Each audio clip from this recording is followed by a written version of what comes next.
नमस्कार माझ्या मित्रमैत्रिणींनो, स्वागत आहे तुमचं माझ्या यूट्यूब चॅनलमध्ये। तर तुम्ही म्हणता हे काय बनवलं, बघितलं तर कळलंच असेल। तर मी आज बनवलेत मोमोज। मुलांना खूप दिवसापासून खायची इच्छा होती, म्हणलं चला बनवू आणि रेसिपी पण शूट करू। तर आता इथे बघा मी पत्ताकोबी घेतलेला आहे आणि त्याला मी कट करून घेणार आहे। मी एवढाच घेतलेला आहे, ह्याचे पण भरपूर मोमोज होतात। आता हा पूर्ण असं मोठे मोठे तुकडे करून त्याला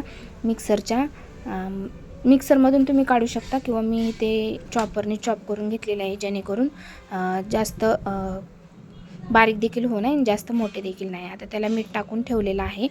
आता इथे मी शिमला मिरची 2 घेतलेली होती बघा, त्याच्या आतमधली बिया काढून घ्यायच्या आहेत आणि त्या कट करायच्या। त्यानंतर इथं मी गाजर देखील घेतलेला आहे, गाजरच्या वरची साल काढून घ्यायची आहे आणि ते देखील मी ह्याच्यामध्ये टाकून दोन्ही एकत्र चॉप करून घेतलेला आहे। त्यानंतर इथं मी मैदा घेतलेला आहे, मैद्यामध्ये थोडंसं मीठ टाकायचं आणि पाणी टाकून असा त्याचा डो तयार करून घ्यायचा। आपण पुरीला वगैरे बनवतो तशा पद्धतीने, जास्त पातळ देखील नाही आणि जास्त घट्ट देखील नाही। तर हा गोळा बनवल्याच्या नंतर त्याच्यावरती थोडी तेलाची धार टाकून त्याला असं मिक्स करून घ्यायचं आहे। त्यानंतर इथे मी एक 5 मिनटं असंच ठेवणार आहे झाकण ठेवून। आता इथे पत्ताकोबीला देखील आपल्या पाणी सुटलेलं आहे बघा। हे पाणी जे मीठ टाकल्यामुळं पाणी जे असतं ना ते काढून घ्यायचं आहे पिळून पिळून हाताने बघा, अशा पद्धतीने एवढं त्याच्यामध्ये पाणी निघलेलं आहे।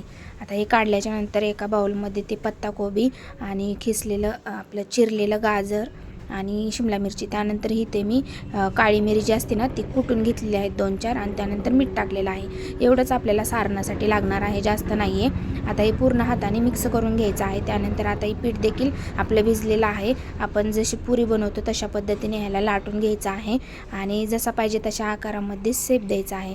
आता मोमोजचा शेप देण्यासाठी बघा मी इथे अशा पद्धतीने शेप दिलेला आहे, किंवा तुम्ही मोदकसारखे देखील बनवू शकता। मी काही मोदकसारखे देखील बनवले होते। आता इथे चाळणीला थोडंसं तेल लावून त्याच्यामध्येही मोमोज ठेवलेले आहेत, जेणेकरून आपले मोमोज चिटकू नये। आता इथे पाणी देखील माझं गरम झालेलं होतं, त्याच्यामध्ये ठेवून झाकण ठेवलेलं आहे।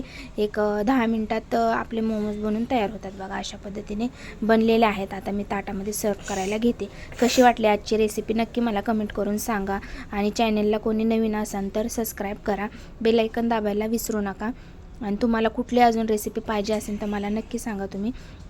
भेटूया आपण नेक्स्ट व्हिडिओमध्ये। बाय।